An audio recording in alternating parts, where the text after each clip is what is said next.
And here we are, surprise, surprise, in the middle of the morning for no discernible reason, my time zone, in the middle of wherever the hell you are, also for no discernible reason, your time zone. All right, let's see. We've got a little bit of housekeeping to do.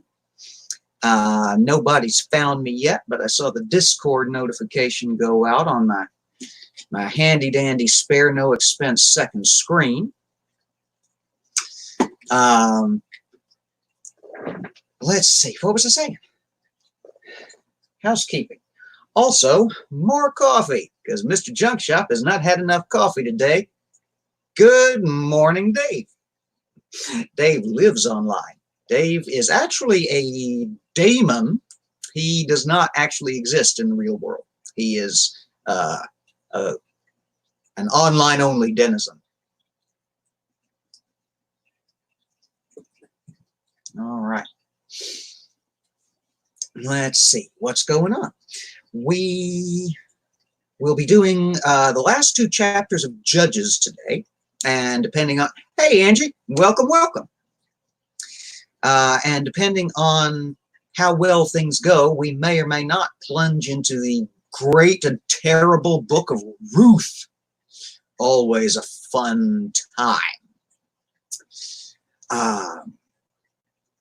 Let's see. I want to say quick hello to my most recent channel members, one of which I cannot pronounce, but I saw come aboard nonetheless. And also to the amazing Super Chris. You know who you are. Welcome, my friend. I don't know why I was so coy about that. The amazing Super Chris is the Daily Atheist. Those of you who may be familiar with the Daily Atheist morning show and Sci-Fi Saturdays. I will actually be a guest on the Daily Atheist morning show this coming up Friday. Never done that before. I have no idea where that will go or what we will talk about, but I will be there, and so should y'all be. All right. Anybody got anything they want to run up the flagpole before we launch into Judges?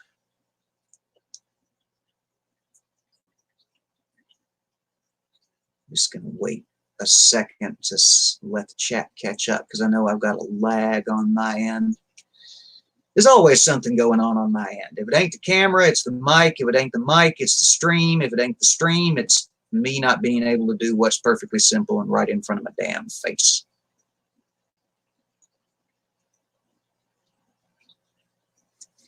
All right, well, I'm going to keep an eye on the chat as best I can. Angie says she just woke up. I hadn't been awake for very long. If I hadn't had to chauffeur around a friend of mine who's been having some fun with automotive technology, I don't know if I'd be awake at this moment or not. All righty. I wonder, there we go. I say, I know I've got, pardon me, I know I've got a pair of glasses around here somewhere. Making them interact with my headset is an adventure, as always. All right. So last time, as you remember, we did the interpersonal equivalent of Old Testament war crimes, and I lost my shit a little bit. And those of you who don't know what I'm talking about, if you're watching this after the fact, you need to go back and watch our last stream, which was called No King in Israel, which covered a significant chunk of the latter portion of the book of Judges and involved all manner of mayhem and cruelty, misogyny, and, you know, just the kind of general stuff you expect from a religion of peace and a God of love. If anybody, this is the housekeeping I should have done right out the gate. If anybody's watching this after the fact, because I know it's just the three of us here together this morning, but if anybody's slogged this far already through on replay after the fact, our format here on the Junk Shop Library channel is that we read the King James Bible chapter by chapter by chapter by chapter. Then we rip it a new one, because ain't no book deserve a new one ripped like this book deserves a new one ripped. That sounds intriguing to you? Stay tuned. If that sounds offensive to you, stay tuned anyway. Give me some hate watch time. Throw me a thumbs down there. Leave me some hateful comments. I hadn't got me any hateful comments yet, and I look forward to my first hater. All right. The book of Judges, the penultimate chapter, chapter 20. Here we go. Then all the children of Israel went out, and the congregation was gathered together as one man, from Dan even to Beersheba, with the land of Gilead, unto the Lord in Mizpeh. And the chief of all the people, even of all the tribes of Israel, presented themselves in the assembly of the people of God, 400,000 footmen that drew sword. Now the children of Benjamin heard that the children of Israel were gone up to Mizpeh. Then said the children of Israel, Tell us, how was this wickedness? And the Levite, the husband of the woman that was slain, oh boy, answered and said, I came into Gibeah that belongeth to Benjamin, I and my concubine, to lodge. And the men of Gibeah, oh boy, you know how much I love me some repetition here in this book.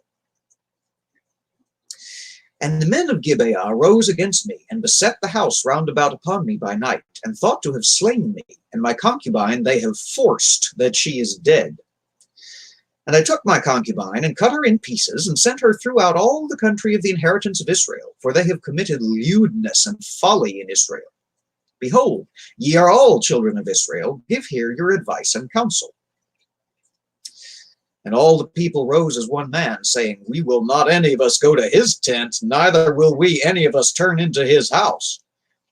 But now this shall be a thing which we will do to Gibeah. We will go up by lot against it. And we will take 10 men of 100 throughout all the tribes of Israel, and 100 of 1,000, and 1,000 out of 10,000 to fetch victual for the people, that they may do, when they come to Gibeah of Benjamin, according to all the folly that they have wrought in Israel. So all the men of Israel were gathered against the city, knit together as one man. And the tribes of Israel sent men throughout all the tribes of Benjamin, saying, What wickedness is this that is done among you? Now therefore deliver us the men, the children of Belial, which are in Gibeah, that we may put them to death, and put away evil from Israel. But the children of Benjamin would not hearken to the voice of their brethren, the children of Israel. But the children of Benjamin gathered themselves together out of the cities of Gibeah to go out to battle against the children of Israel. And the children of Benjamin were numbered at that time out of the cities 26,000 men that drew sword, beside the inhabitants of Gibeah, which were numbered 700 chosen men. Still nameless, the Levite. Among all this people, there were 700 chosen men left-handed. Every one could sling stones at an hair breadth and not miss. And the men of Israel, beside Benjamin, were numbered 400,000 men that drew sword. All these were men of war. And the children of Israel arose and went up to the house of God and asked counsel of God and said, Which of us shall go up first to the battle against the children of Benjamin? And the Lord said, Judah shall go up first. And the children of Israel rose up in the morning and encamped against Gibeah. And the men of Israel went out to battle against Benjamin. And the men of Israel put themselves in array to fight against them at Gibeah. And the children of Benjamin came forth out of Gibeah and destroyed down to the ground of the Israelites that day 22,000 men. And the people, the men of Israel, encouraged themselves and set their battle again in array in the place where they put themselves in array the first day. And the children of Israel went up and wept before the Lord until even, and asked counsel of the Lord, saying, Shall I go up again in battle against the children of Benjamin, my brother? And the Lord said, Go up against him. And the children of Israel came near against the children of Benjamin the second day. And Benjamin went forth against them out of Gibeah the second day, and destroyed down to the ground of the children of Israel again 18,000 men. All these drew the sword. Then all the children of Israel and all the people went up and came unto the house of God and wept, and sat there before the Lord, and fasted that day until even, and offered burnt offerings and peace offerings before the Lord. And the children of Israel inquired of the Lord, for the ark of the covenant was there in those days, and Phinehas, the son of Eleazar, the son of Aaron, stood before it in those days, saying, Shall I yet again go out to battle against the children of Benjamin my brother, or shall I cease? And the Lord said, Go up, for tomorrow I will deliver them into thine hand. And Israel sent liers in wait round about Gibeah. And the children of Israel went up against the children of Benjamin on the third day, and put themselves in array against Gibeah, as at the other times. And the children of Benjamin went out against the people, and were drawn away from the city, and they began to smite of the people, and kill, as at other times, in the highways, of which one goeth up to the house of God, and the other to Gibeah in the field, about 30 men of Israel. And the children of Benjamin said, They are smitten down before us, as at the first. But the children of Israel said, Let us flee, and draw them from the city unto the highways. And all the men of Israel rose up out of their place, and put themselves in array at Baal Tamar. And the liers in wait of Israel came forth out of their places, even out of the meadows of Gibeah. And there came against Gibeah 10,000 chosen men out of all Israel. And the battle was sore, but they knew not that evil was near them. And the Lord smote Benjamin before Israel. And the children of Israel destroyed of the Benjamites that day 25,000 and 100 men. All these drew the sword.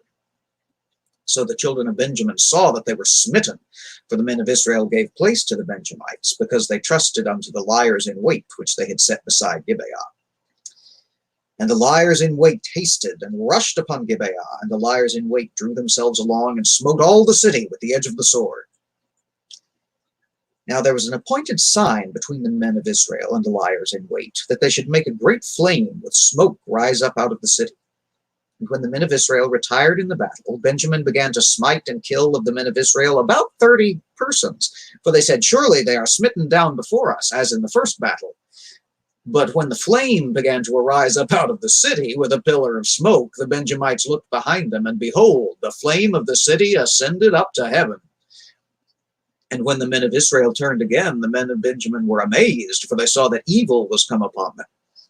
Therefore they turned their backs before the men of Israel unto the way of the wilderness, but the battle overtook them, and them that which came out of the city they destroyed in the midst of them. Thus they enclosed the Benjamites round about, and chased them, and trod them down with ease over against Gibeah toward the sunrising. And there fell of Benjamin 18,000 men. All these were men of valor. And they turned and fled toward the wilderness unto the rock of Rimmon, and they gleaned of them in the highway 5,000 men, and pursued hard after them unto Gidron, and slew 2,000 men of them. So that all which fell that day of Benjamin were 20 and 5,000 men that drew the sword. All these were men of valor. But 600 men turned and fled to the wilderness unto the rock Rimmon, and abode in the rock Rimmon 4 months. And the men of Israel turned again upon the children of Benjamin, and smote them with the edge of the sword, as well the men of every city, as the beast and all that came to hand. Also they set on fire all the cities that they came to. There we have the 20th chapter of Judges. All righty.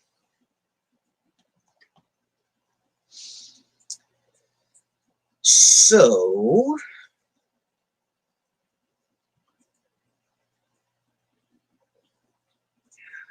the 12 tribes of Israel open up their mail one morning, and there's a piece of a lady inside. They say, God damn. And they start asking around, and come to find out, they all got mail with a piece of a lady inside. And they're asking around, trying to figure out what in the world is going on. And Mr. Levite, who ain't got no name, apparently, Mr. Levite comes over and says, I'm the one that sent you the mail with the pieces of lady inside. Say, what the hell's wrong with you, Levite, priest, anointed of God? He says, well, here's the thing. There's bad folk over in yonder town, and they done gang raped my concubine to the verge of death. So I did the next logical thing. I killed her all the way dead, and I chopped her up into pieces, and I sent her to you by parcel post.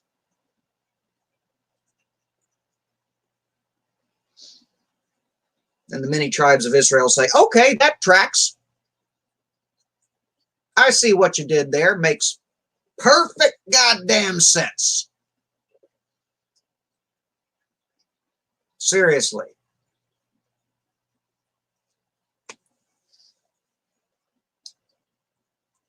And then so they do the next logical thing. They kill him, and they chop him up into 12 pieces and mail him to the far ends of the earth. No, just kidding. They pile in on his side and go to war against the 12th tribe of Israel, little Benjamin, out of whose ranks these vile gang raping motherfuckers had arisen. And then we get this extended sort of Tom Clancy sequence where the author of Judges dispenses to us the wit and wisdom of varying military tactics and drags us through the excruciating details of exactly how many people died each day. The upshot of which is ambushes work. Don't know if you knew that, but now you do. You feel all enlightened and shit? This book gets under my damn skin.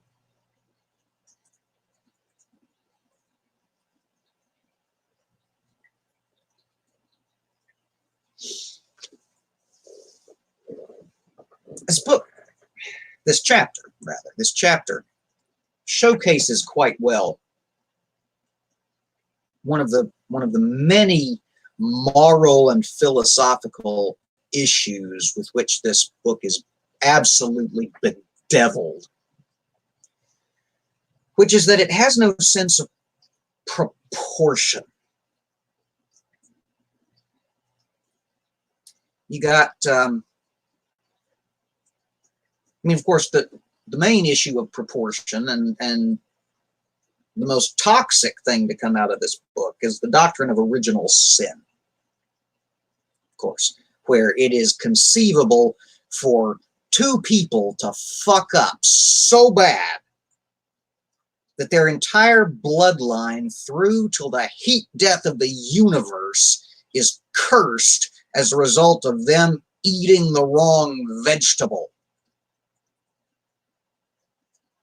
The second most damaging doctrine is, of course, hell.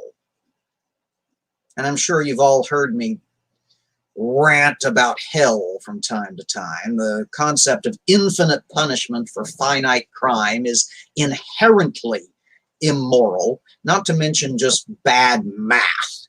And that concept was actually what drove me out of religion to begin with, lo, these many moons ago.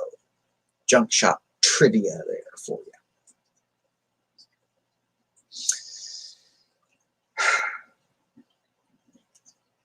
And then one of the main problems with so many of these stories in the book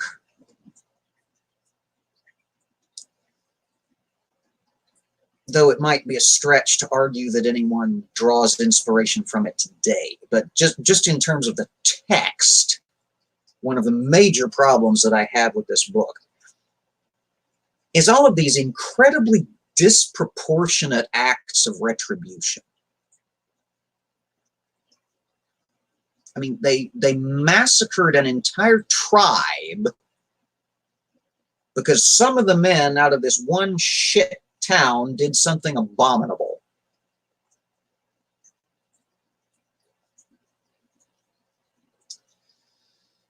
Yeah, it was a different time. It was sanctioned by God. Well, times ain't changed that much, and this for God.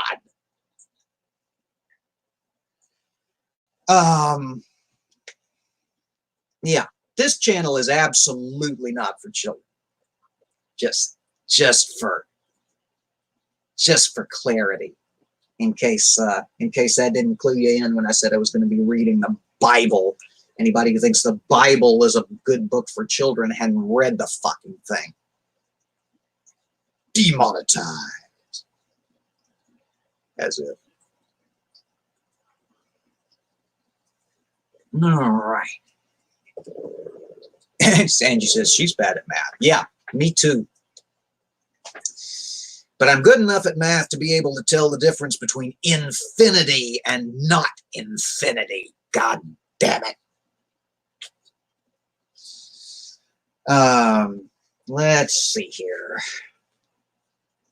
What was I going on about before I started going on about that? Oh, proportional retribution in war. Yeah, so they massacred this entire tribe, the entire tribe of Benjamin, beloved of Joseph. And they still ain't do nothing to this Levite. I got problems with that. You know, this guy who apparently didn't know how to write and couldn't think of any better way to get a message to anybody than by messengering pieces of his concubine to everybody he knew, just hoping word would get around. Jackass.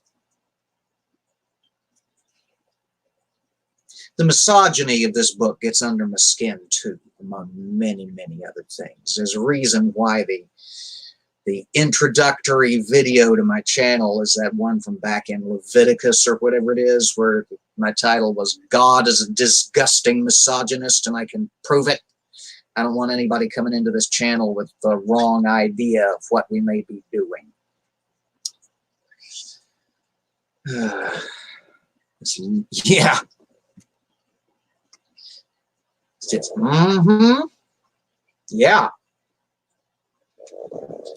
Not just a little bit, neither.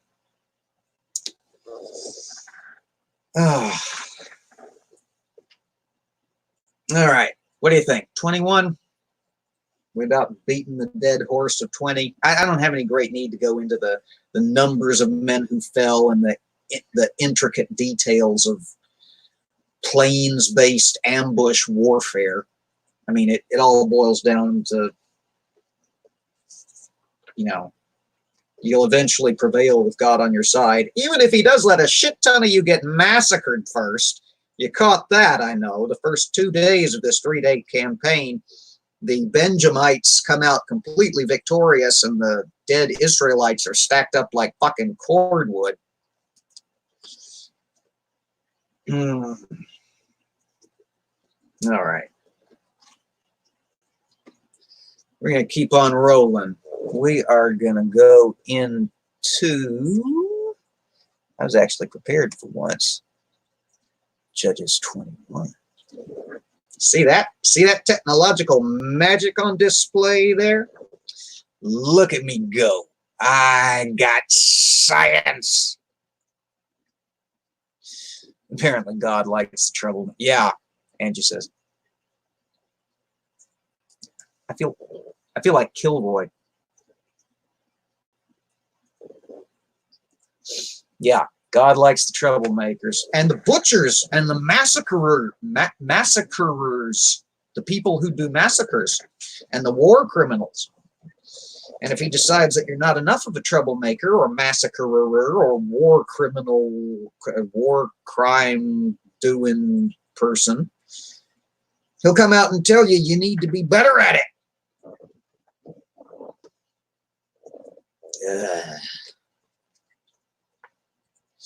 The amazing Super Chris is working on this this series over on his channel where he's going through the book of Genesis one chapter at a time under the imprimatur, the evil God monster of Abraham. It's fucking fantastic. Oh, shoot. Hello, amazing Super Chris.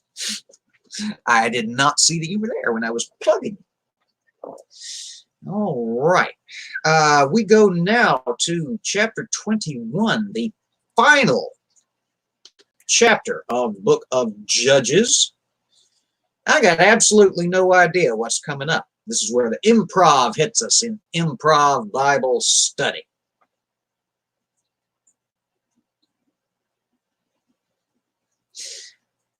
Now the men of Israel had sworn in Mizpeh, saying, there shall not any of us give his daughter unto Benjamin to wife. No shit, you think? And the people came to the house of God and abode there till even before God, and lifted up their voices and wept sore, and said, O Lord God of Israel, why is this come to pass in Israel, that there should today be one tribe lacking in Israel? And it came to pass on the morrow that the people rose early and built there an altar and offered burnt offerings and peace offerings. And the children of Israel said, who is there among all the tribes of Israel that came not up with the congregation unto the Lord? For they had made a great oath concerning him that came not up to the Lord at Mizpeh, saying, he shall surely be put to death. And the children of Israel repented them for Benjamin their brother, and said, there is one tribe cut off from Israel this day. How shall we do for wives for them that remain, seeing we have sworn by the Lord that we will not give them of our daughters to wives? And they said, what one is there of the tribes of Israel that came not up to Mizpeh to the Lord? And behold, there came none to the camp from Jabesh Gilead to the assembly, for the people were numbered, and behold, there were none of the inhabitants of Jabesh Gilead there. And the congregation sent thither 12,000 men of the valiantest, and commanded them, saying, go and smite the inhabitants of Jabesh Gilead with the edge of the sword, with the women and the children. And this is the thing that ye shall do. Ye shall utterly destroy every male, and every woman that hath lain by man. And they found among the inhabitants of Jabesh Gilead 400 young virgins, that had known no man by lying with any male, and they brought them unto the camp to Shiloh, which is in the land of Canaan. And the whole congregation sent some to speak to the children of Benjamin that were in the rock Rimmon, and to call peaceably unto them. And Benjamin came again at that time, and they gave them wives, which they had saved alive of the women of Jabesh Gilead, and yet so they sufficed them not. And the people repented them for Benjamin, because that the Lord had made a breach in the tribes of Israel. Then the elders of the congregation said, how shall we do for wives for them that remain, seeing the women are destroyed out of Benjamin? And they said, there must be an inheritance for them that be escaped of Benjamin, that a tribe be not destroyed out of Israel. Howbeit we may not give them wives of our daughters, for the children of Israel have sworn, saying, cursed be he that giveth a wife to Benjamin. Then they said, behold, there is a feast of the Lord in Shiloh yearly, in a place which is on the north side of Bethel, on the east side of the highway that goeth up from Bethel to Shechem, and to the land of Lebanon. Therefore they commanded the children of Benjamin, saying, go and lie in wait in the vineyards, and see, and behold, if the daughters of Shiloh come out to dance in dances, then come ye out of the vineyards, and catch you every man his wife of the daughters of Shiloh, and go to the land of Benjamin. And it shall be, when their fathers or their brethren come unto us to complain, that we will say unto them, be favorable unto them for our sakes, because we reserve not to each man his wife in the war, for ye did not give unto them at this time, that ye should be guilty. And the children of Benjamin did so, and took them wives according to their number of them that danced, whom they caught. And they went and returned unto their inheritance, and repaired the cities, and dwelt in them. And the children of Israel departed thence at that time, every man to his tribe and to his family, and they went out from thence, every man to his inheritance. In those days there was no king in Israel. Every man did that which was right in his own eyes.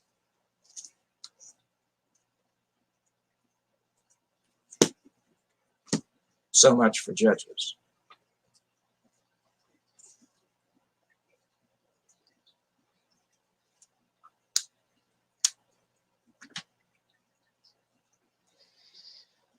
Holy fucking shit.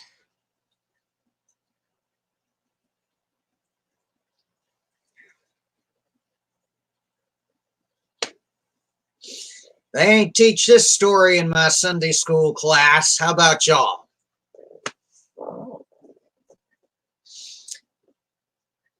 Let's see what's going on in the chat.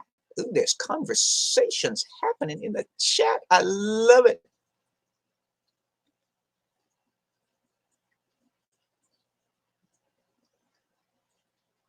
Wow, it's been busy over here while I've been all genociding and war criming.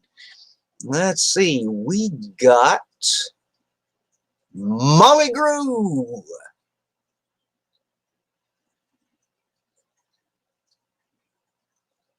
Oh, okay. Chris, I see your invite.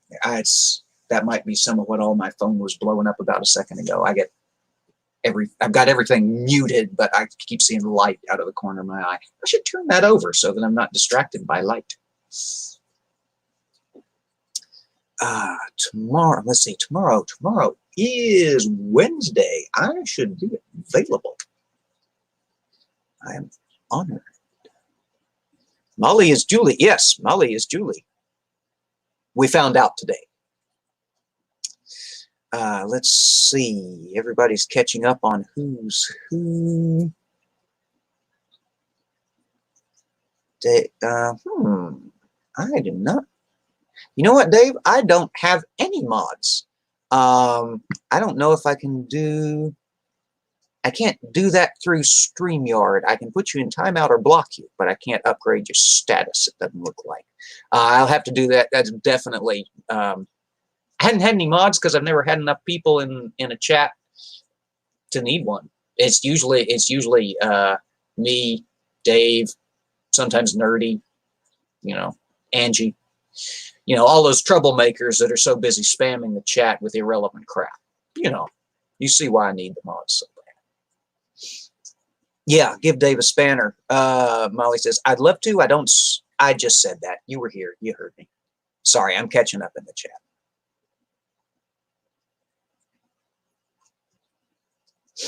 Angie says, my favorite part of this is the pronunciations. That's awesome. Oh, I can do it while... Angie says you can do it while watching it back after. Okay, good, cool.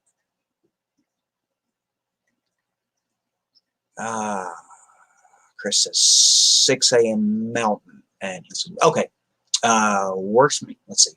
That's 7 Central. I'm in Central, so yeah, that's fine. All right, everybody's trading Twitter handles. Trading Twitter handles. Good. Everybody in touch. I love these little micro communities. I know I've been going on this little tear almost every stream lately, but it's one of my favorite things these days is watching and being a part of these little micro communities coming together, and getting to know people from all over the damn place, and it's fantastic. And yes, I'm procrastinating because Judges 21 was a fucking train wreck. What can I say that I hadn't said before? Let's see. Women are not property. It's wrong to rape.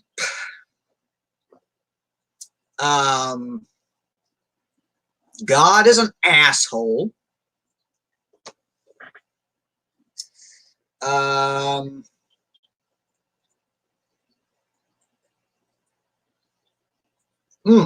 Man, this chapter, Jesus.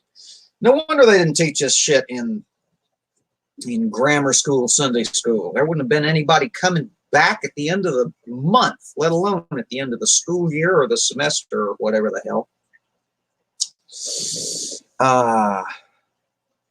Sorry. Oh yeah, no, Chris, guys, you have at it. There's if the chat becomes problematic, I probably won't notice. Because I have to lean way the hell in to see the screen, because I've got to have the screen at a weird angle so that I can get my camera at the right height, and all of my flailing gesticulations show up in frame rather than just little fingers one at a time. Technology. Yeah, I saw that. I saw the atheist D&D thing coming together. I myself do not play, but I think that would be great fun to watch, given the variety of people we've got coming together around the nerdy shit.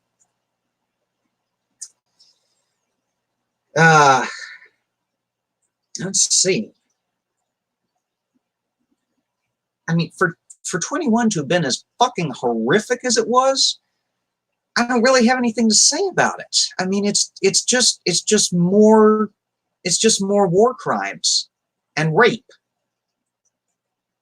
I'm against both of those things, and it's appalling that so many people hold up this fucking book as a paragon of goodness and rightness and love when there's so much goddamn war crimes in it. And rape. It's bad. It's a bad book. Yeah, exactly. They says they celebrate it. Yes, they do. Because the bad shit only happens to the bad people, right? To people who deserve it. Because after all, these women that were taken out of the vineyards where they were dancing, they were heathens. So they've been brought into the fold. Not pig's fucking eye. Piss off with that shit. This religion needs to die out, and this book needs to be consigned to the dustbin of history. I've got no problems with atrocities being in fiction. I read Desaad, but I acknowledge that the horrible crap that goes on in those books is horrible crap, and it's in books, in fiction. Nobody's building their life around it.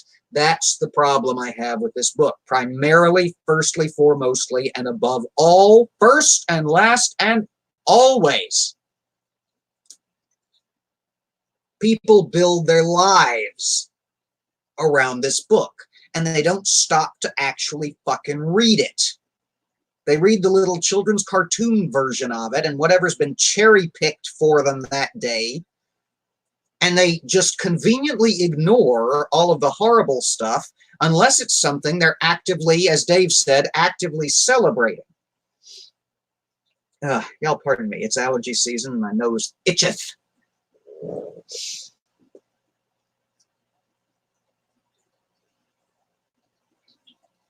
God, that's an interesting idea.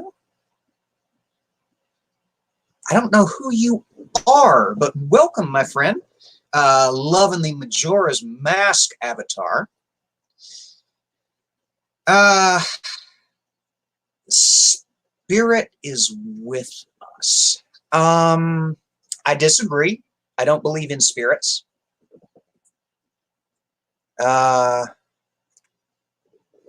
Comparative religion student. Okay. I welcome a differing point of view. We are a little insular in this community and tend to sit around and have the same points of view on and on.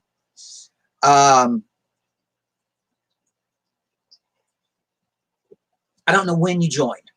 I'm not going to try to pronounce your name because I will butcher it. So I don't know when you joined. If you joined any amount of time back in the stream, you know what my position is. I'm an atheist. I've got no use for this crap. I go through it because it's a piece of literature that too many people take too seriously. And because of my background, I've got some experience both with it and how it can go horribly, horribly wrong. If you don't mind hanging out with a bunch of godless heathens and atheists, and there's this thing been going on Twitter today over the perceived, and I understand the perception, but over the perceived appropriation of the term heathen by the godless and people who themselves are heathen, you know, pagan, more what I would have said as pagan. Some of them are getting annoyed and tired of the godless calling themselves heathen. I got no dog in this hunt. I go with atheist because that's what I consider myself to be. I'm not going to get into the strict philosophical definition-y stuff. That's because that's just not my bag, and B, because I'm insufficiently informed on it to really have an opinion.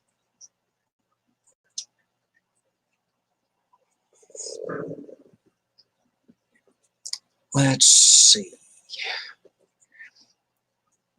It says, have you ever, hang on, I'm just going to pop this up on the screen. Ever looked into the view on the major religions known as the perennial philosophy? I have never heard of the perennial philosophy. If you got a sort of a one-page guide for dummies or the Wikipedia article or something, if you'll throw it in the comments, I'll be happy to look over it and just give my thoughts on it the next stream. Always interested to see how other people think.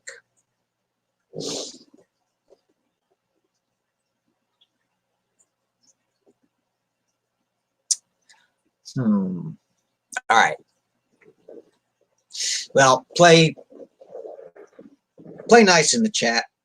I'll tolerate discussion, but just play nice. All right, so I need to make a new banner because things are just starting to fall together here, and I think we're going to go into the book of Ruth, which I used to know real well back in my theist days. But that was a long damn time ago. And I don't know how much I retained. I don't remember a lot of the ins and outs. I just kind of remember the Sunday school version. Molly's at work. Yes. Yeah. So if she's not in there in the conversation, that's why. Yeah. Understood. All right.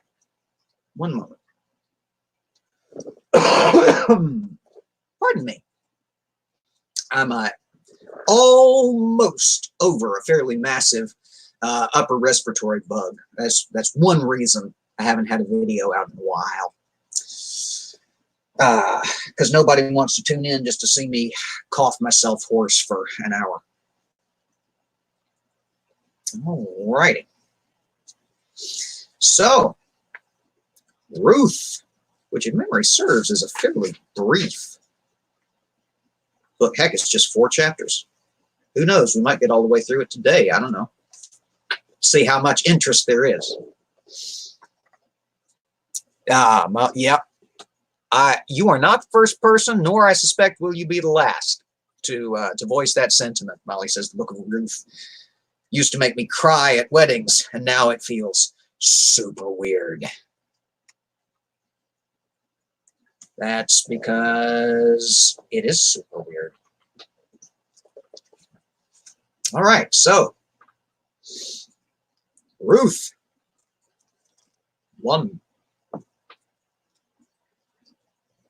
Now it came to pass in the days when the judges ruled that there was a famine in the land. Oh, goody. That always goes well in this book. That there was a famine in the land. And a certain man of Bethlehem, Judah, went to sojourn in the country of Moab, he and his wife and his 2 sons.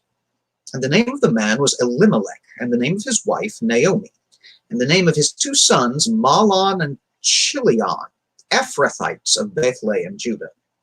And they came into the country of Moab and continued there. And Elimelech, Naomi's husband, died, and she was left and her 2 sons. And they took them wives of the women of Moab. The name of the one was Orpah, and the name of the other Ruth. And they dwelled there about 10 years. And Mahlon and Chilion died also, both of them, and the woman was left of her 2 sons and her husband. Then she arose with her daughters-in-law, that she might return from the country of Moab, for she had heard in the country of Moab how the Lord had visited his people in giving them bread.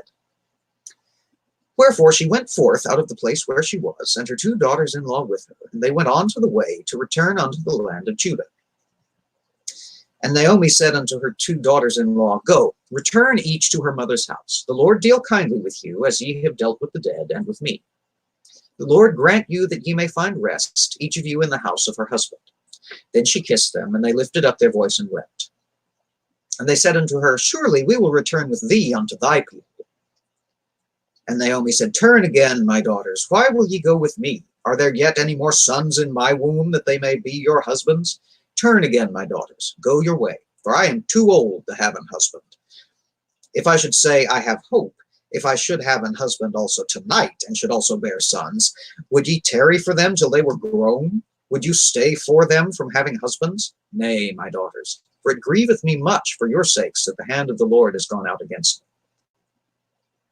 And they lifted up their voice and wept again. And Orpah kissed her mother-in-law, but Ruth clave unto her. And she said, "Behold, thy sister-in-law is gone back unto her people and unto her gods. Return thou after thy sister-in-law." And Ruth said, "Entreat me not to leave thee, or to return from following after thee. For whither thou goest, I will go, and where thou lodgest, I will lodge. Thy people shall be my people, and thy God my God. Where thou diest will I die, and there will I be buried. The Lord do so to me, and more also, if aught but death part thee and me." When she saw that she was steadfastly minded to go with her, then she left speaking unto her. So they two went until they came to Bethlehem. And it came to pass, when they were come to Bethlehem, that all the city was moved about them. And they said, "Is this Naomi?" And she said unto them, "Call me not Naomi, call me Mara, for the Almighty hath dealt very bitterly with me. I went out full, and the Lord hath brought me home again empty. Why then call ye me Naomi, seeing the Lord hath testified against me, and the Almighty hath afflicted me?" So Naomi returned, and Ruth the Moabitess, her daughter-in-law, with her, which returned out of the country of Moab, and they came to Bethlehem in the beginning of barley harvest. There we have Ruth 1.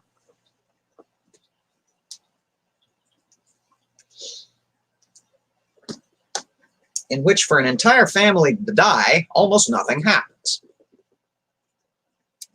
And she says, "It's been so long since I read any of this. It's like memory lane." Yeah, me too. I got into that, where you go, I go, and there will I be buried. Your people will be my people, and your God will be my God. And I was about ready to just cruise on through without even looking at the page. It was a kind of thing you learn when you're a kid, and it just still sort of rattles around in your brain, waiting to be summoned up again, no matter how long it's been. All right. Well, not a lot to unpack there, and not a lot to object to, really, is there? I mean, it's just a story of a family that gets really bad luck, and a woman who changes her name from Naomi, which means something like, beloved of God, or fortune favored, or something. It's a nice positive name in Hebrew. Changes her name to Mara, which just means bitter, because God saw fit to take her entire family and leave her alive and alone in a foreign land where she'd been taken by her husband.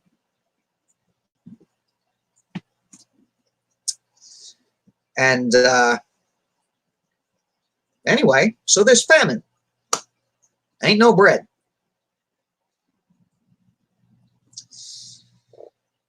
And so Mr. It starts with an E. Elimelech goes down to a neighboring country with his wife and his 2 sons. Neighboring country where there's food. And they set up camp there, and the sons grow up and take wives, and they move in there, and poor Naomi is apparently right homesick. Because as soon as her husband and her 2 sons die, either of old age or of strokes or of, meteor strikes, it doesn't say, she packs up and leaves out to go back home, because she's heard that there's food there again, and so she can go home finally at long last. And her 2 daughters-in-law start tagging along with her. But at some point she says, "You know what? This is not a good idea. There's no point. You're from Moab. Stay here in Moab. There's no point in you coming back with me to Israel. It's a whole different God. It's a whole different belief system. It's a whole different everything. You'll have to convert to my religion because we don't tolerate anything else. I can't help you. It's not like I've got other children for you to marry,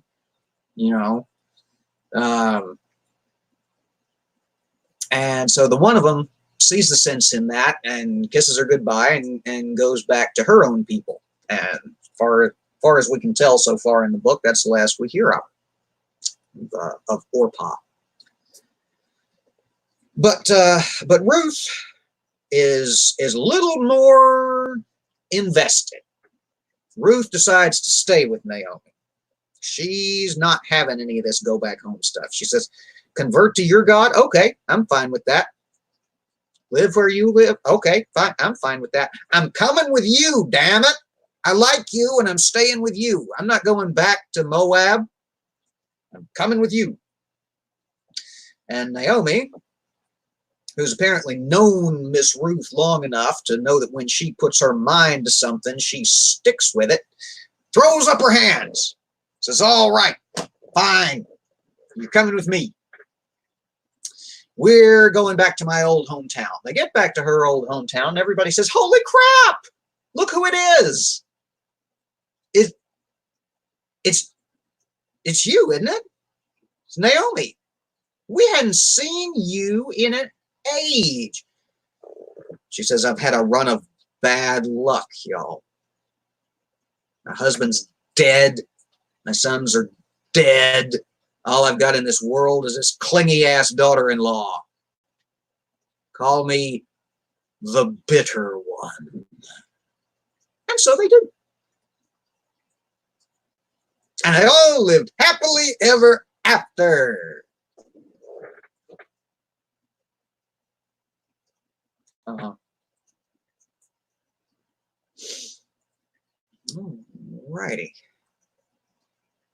What's going on? Wow. Isn't anything going on down there? The chat it's either frozen on my end or it's ground to a screeching halt during the magnificence of my riveting recitation. I'm flattered.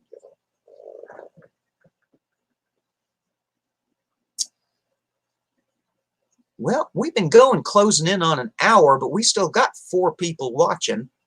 So I'm going to turn to Ruth 2 and see what happens.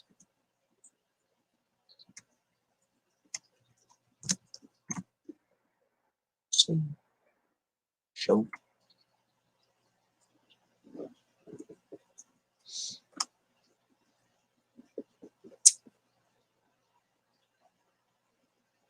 Angie says, I think Ruth was unable to make it on her own and her mama knew it. That's entirely possible.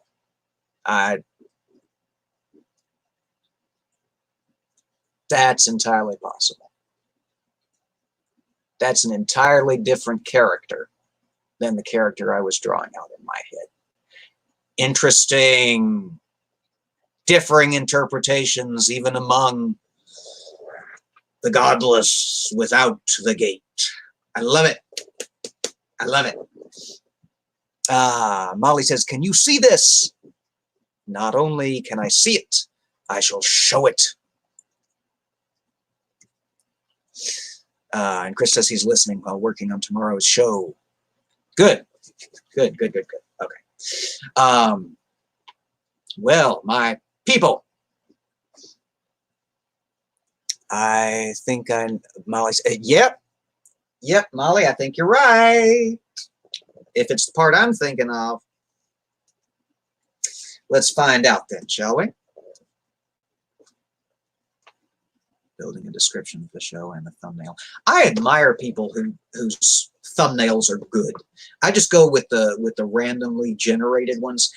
For a while, I tried crafting my own, either pulling out a frame from the show and then doctoring it and playing around with it and doing whatever. The only problem is the only editing program I've got is Paint. So A, it was an enormous pain, and B, I was really limited in what I could do. So I've just gone back to letting YouTube choose 3 stills from the stream and then picking one of them. But since most of the time it's just me sitting here looking at the camera or looking at the chat with some kind of weird hand gesture, it's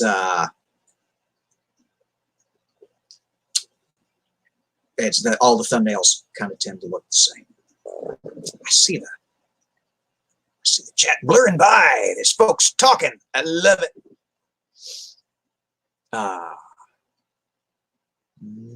Oh, yeah. Yeah, I just go by Junk Shop. There's not really a story there. That's just my handle. And I'm just not comfortable using my real name online because reasons. I'll get into that some other time. Don't want to play all my hand. Oh, yeah. And Angie's got me. It's just Junk Shop, Chris. Okay. Thanks. All righty. Let's see what happens. Ruth 2.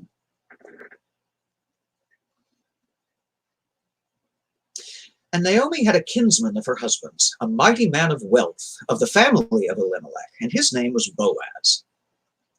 And Ruth the Moabitess said unto Naomi, Let me now go to the field, and glean ears of corn, after him in whose sight I shall find grace. And she said unto her, Go, my daughter. And she went and came and gleaned in the field after the reapers, and her hap was to light on a part of the field belonging unto Boaz, who was of the kindred of Elimelech. And behold, Boaz came from Bethlehem, and said unto the reapers, The Lord be with you. And they answered him, The Lord bless thee.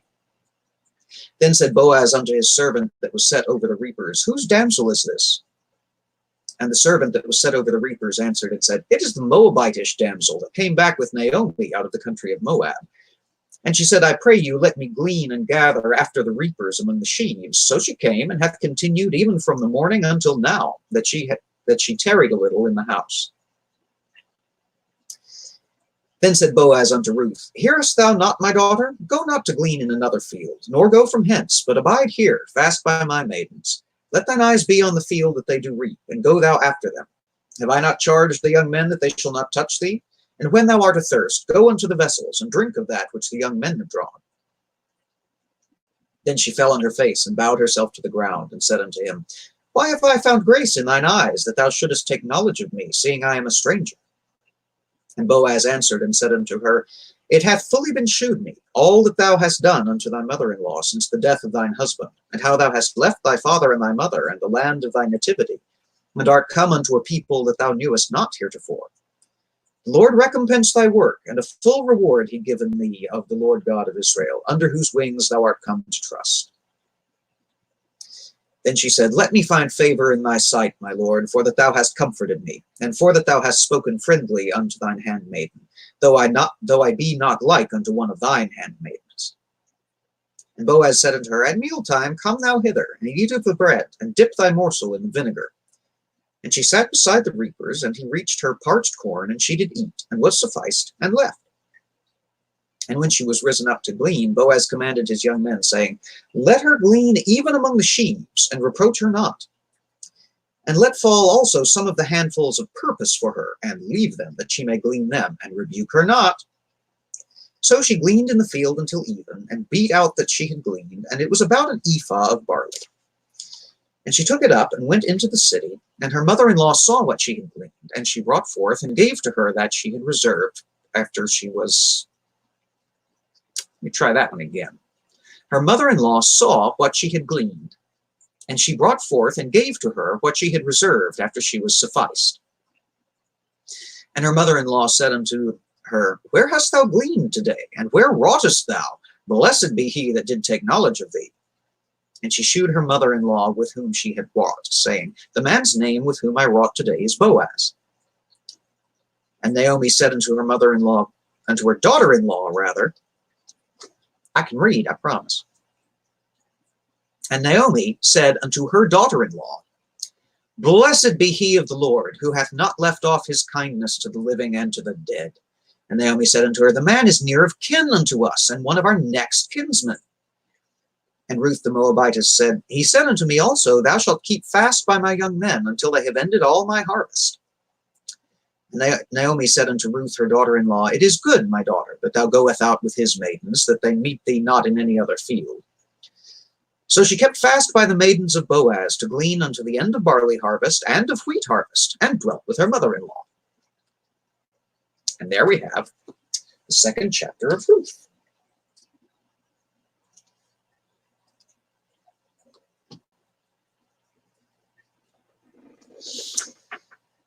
Wherein someone is nice to a woman.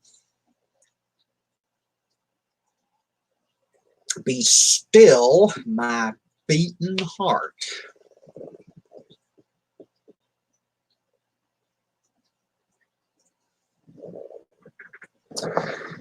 Okay. Gleaning, just for the record,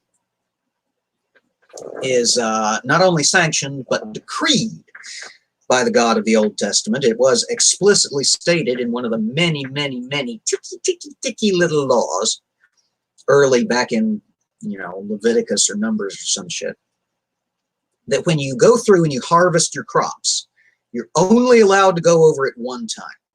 You're not allowed to swing back for a second shot.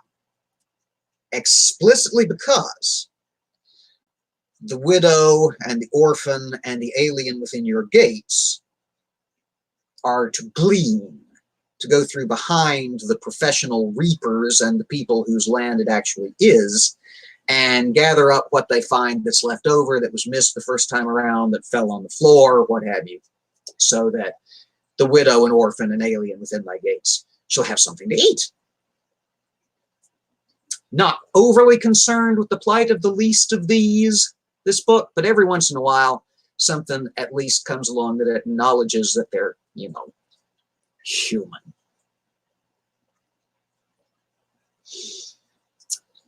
So, Dave said, how dare they be nice to a woman? Yeah, I know. It's like this story wandered in from the wrong book or the wrong tradition, and it's almost like that happened, isn't it? It's almost like it wasn't supposed to be in this book for some reason, wasn't it? It's almost like this book was put together by a committee from a bunch of disparate documents, isn't it?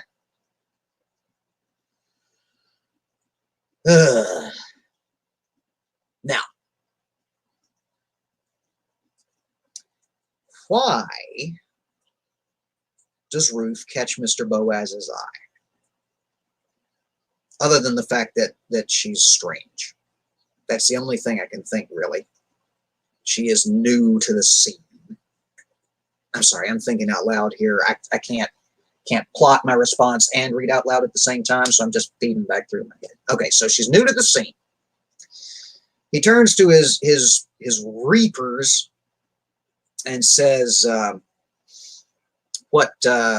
there's a new lady out there gleaning up after y'all. What's her deal? And the gleaners, or not the gleaners, but the reapers, rather say, you heard Naomi came back, right? You heard Naomi came back, changed her name and all this stuff. After, her husband died and her sons died. She had a run of real bad luck while she was living over in Moab.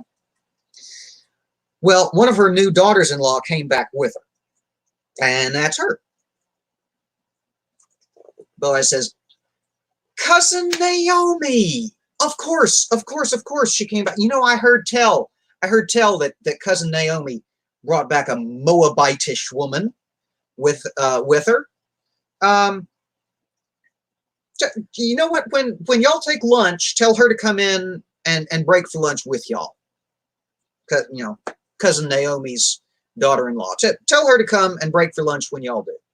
And so they do. And after lunch, she goes back out to the field, and he takes some of his reapers aside and says, I want you to leave a little bit of extra. She's distant kin, but she's kin. And it's my field, so just do it. Leave a little bit of extra. Even, you know what? Every once in a while, just throw a little over your shoulder and don't pick it up off the ground. She's going to, you can tell she's been doing a good job. She's been here since first thing in the morning. There's no flies on her. So she'll grab it up, and heaven knows she needs it. It's not like they've got a man in the house to provide for her. So Well, at the end of a long day's gleaning, Ruth goes back to Naomi's house. And Naomi says, you were out for a minute. You had good luck, it looks like. And Ruth says, and here's some bread, too. The guy who owns the field, he gave me some bread at lunch, and I squirreled a little bit of it away, and here it is for you. Naomi says, whose field did you end up in? She says, this is this rich guy Boaz. Naomi says, it's proof of God. You could have ended up in anybody's field. Out of all the barley fields in all the towns in all the world, you ended up in my rich cousin Boaz's field. It's amazing. It's kind of an amazing coincidence. It's the kind of thing you could only write into a story because it would never happen in real life. And yeah, Angie, no kidding. Angie says, yeah, and the woman is totally shocked by the kindness. No kidding. Yeah, if you were coming into the story cold, and Mr. Boaz turns to his staff and says, who's that new woman out there? If all you'd had to go on was what we'd seen so far in this book, you would be plotting out an entirely different story in your head and cringing for what would be coming later. There may yet be cringe. We don't know. I don't remember this book all that well. I just remember little fits and snippets, and a little bit more of it's coming back to me as time goes on.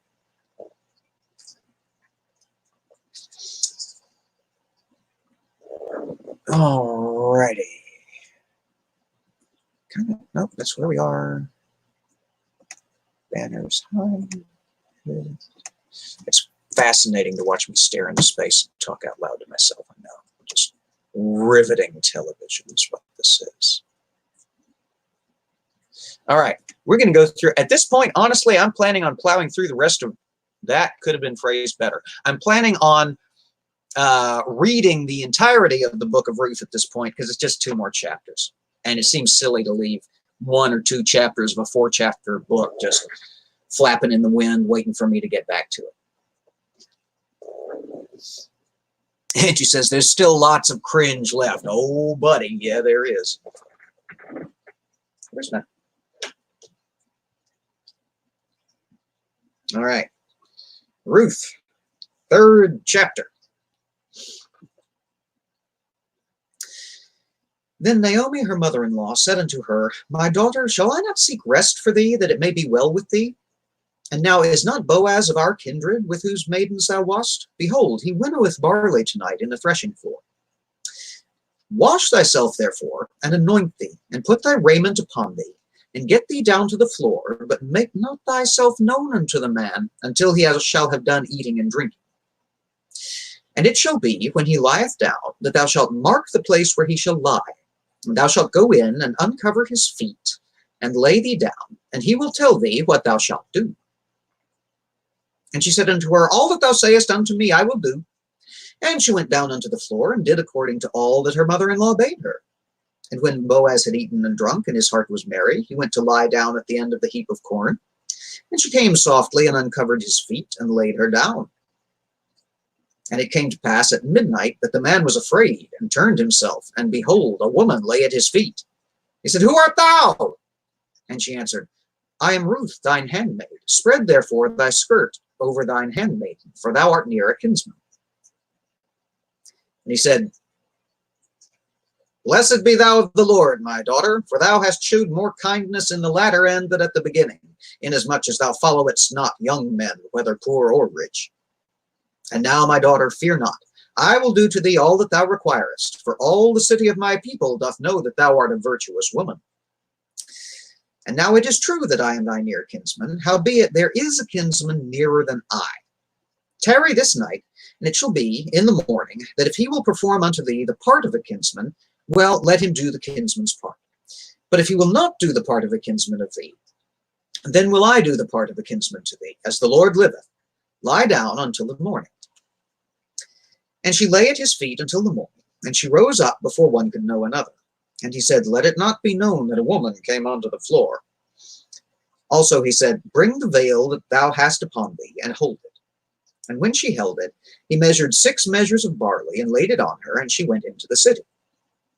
And when she came to her mother-in-law, she said, Who art thou, my daughter? And she told her all that the man had done to her. And she said, These 6 measures of barley gave he me, for he said unto me, Go not empty unto thy mother-in-law. Then said she, Sit still, my daughter, until thou know how the matter will fall. For the man will not be in rest until he hath finished the thing this day. There we have Ruth chapter 3.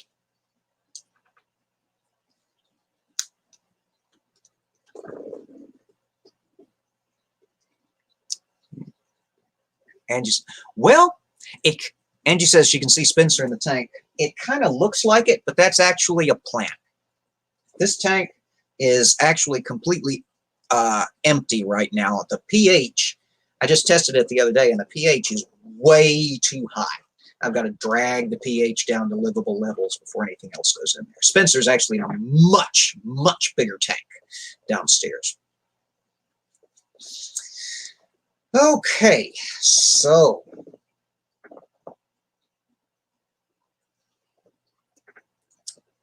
Naomi, huh?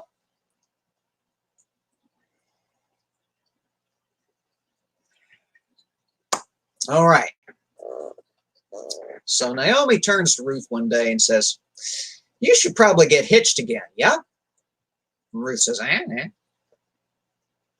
Naomi says, You know that Boaz, that cousin of ours, the rich guy who's been so nice to you lately? Ruth says, Yeah. Naomi says, Here's the thing. We just finished harvest. So he's going to be on the threshing floor until late, dividing out the wheat from the chaff. Literally.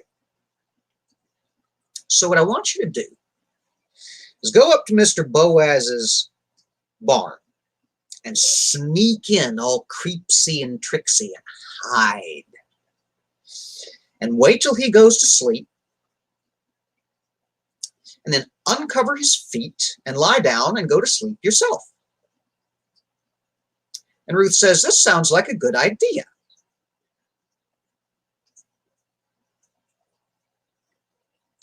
All right, here's the problem.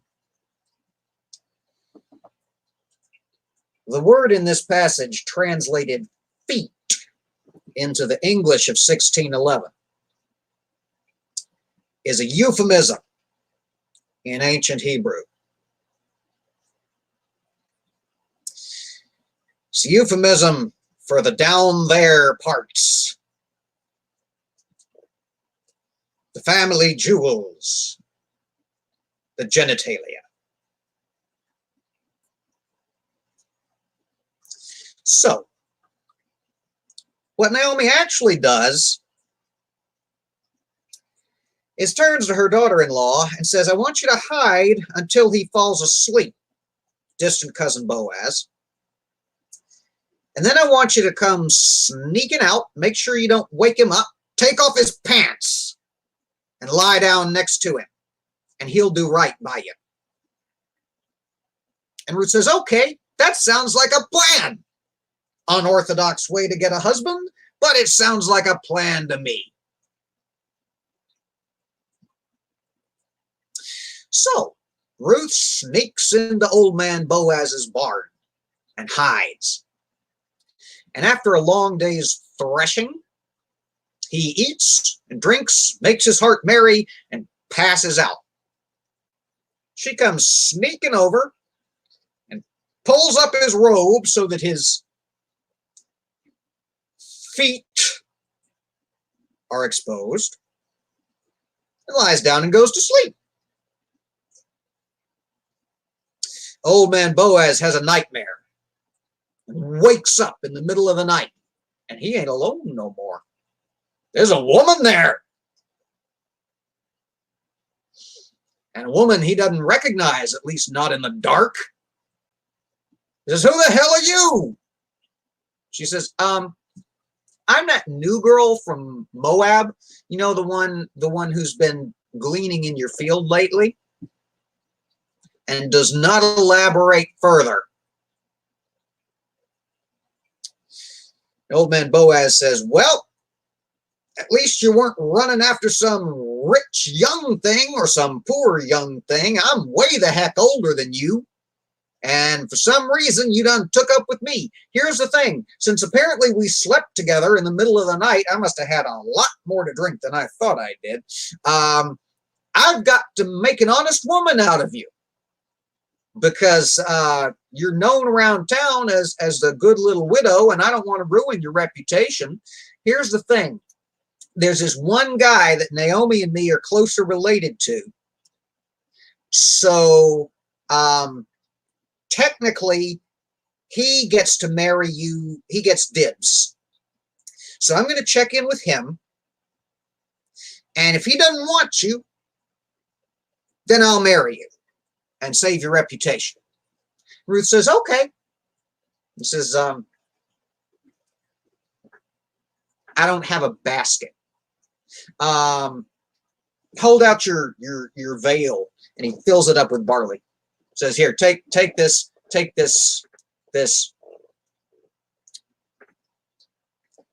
payment. She goes home. Naomi sees her come in, says, it's getting late. Who the hell are you? And Ruth says, here, thump, have some barley. It worked, Mama. I'm getting hitched.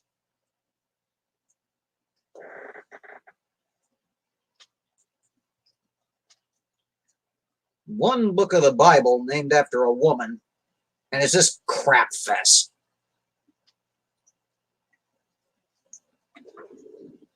And it's just feet, LMAO. Yep.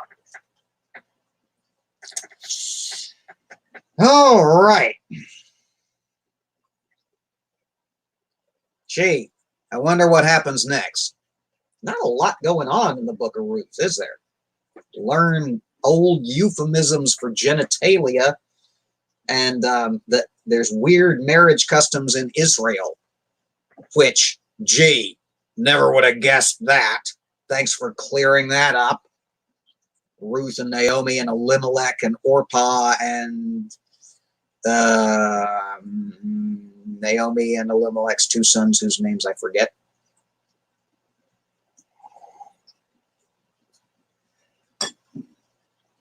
All right. Well, we're at almost an hour and 20, so we're going to do the fourth and final chapter of Ruth. Then I think we're going to close this out because let's face it, nobody watches live streams that are over an hour long on replay unless they're seriously devoted fans. Like you guys.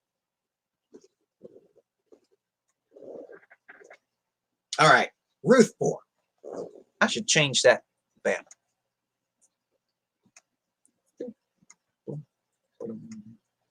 It amazes me that so many people put up with me and my craziness, my weirdness, my strange little show. I love that you do, don't get me wrong. I love an audience.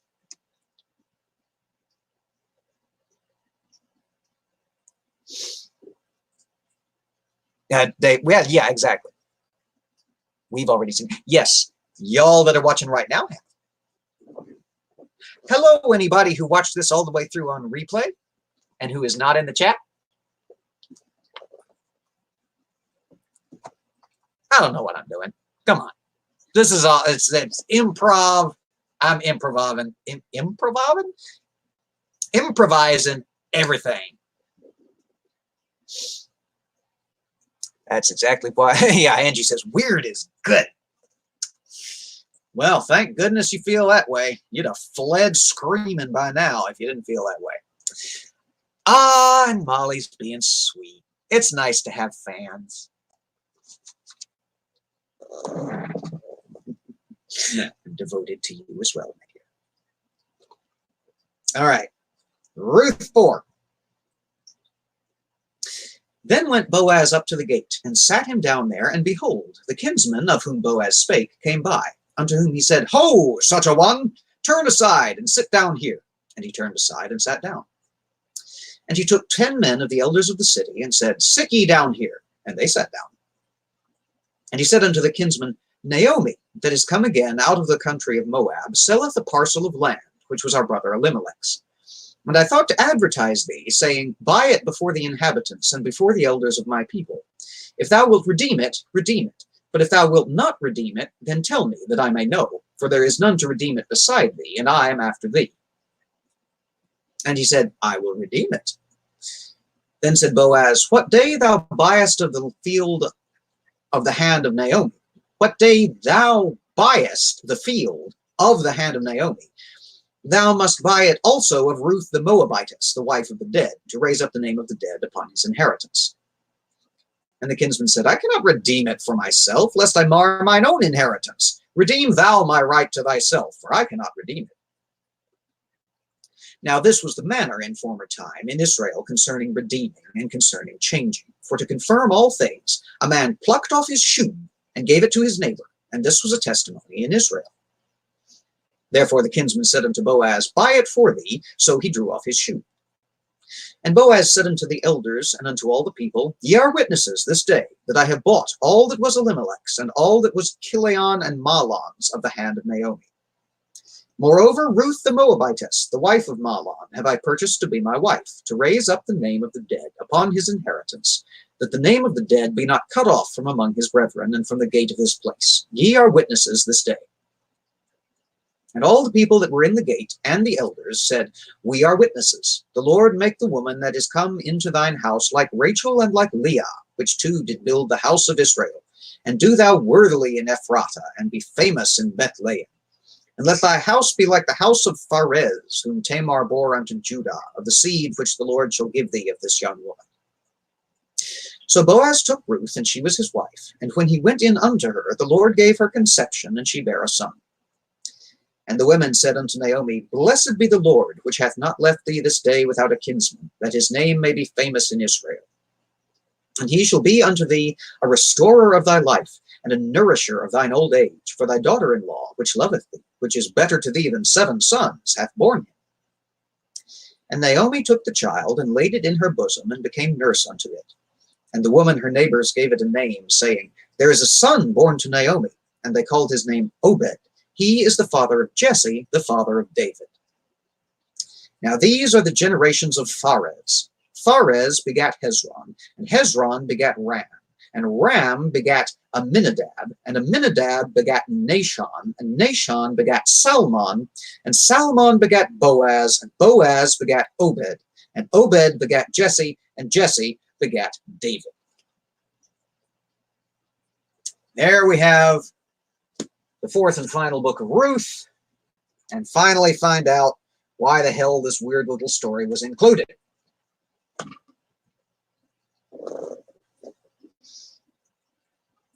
Parcel of land, but not the person. Yeah, exactly.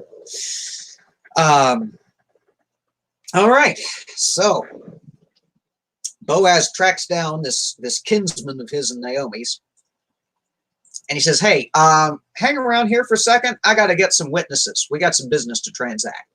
The guy says, okay. So he gathers up some witnesses. And he says, all right, here's the thing. Naomi's looking to unload old man Elimelech's land. And you got first dibs on it because you're closer related than I. And the guy says, yeah, sure, I'll buy some land.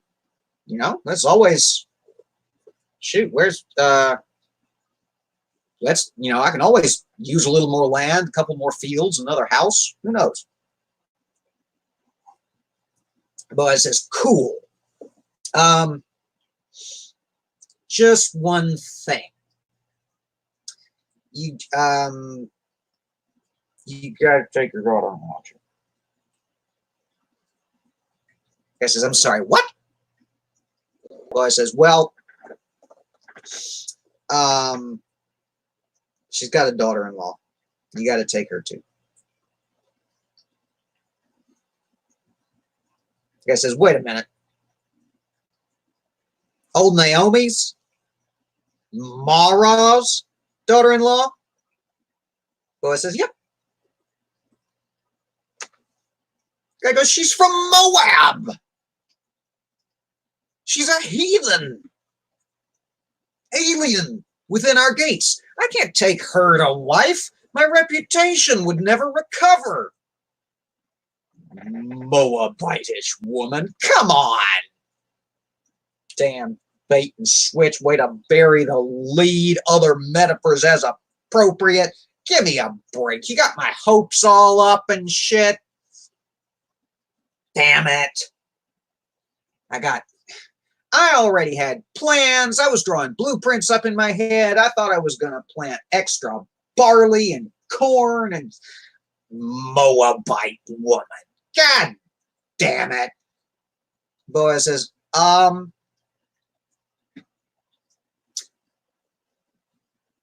take them.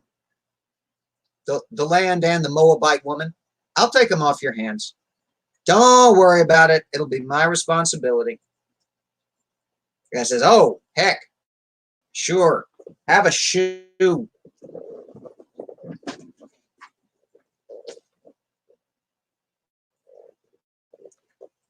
Little prop.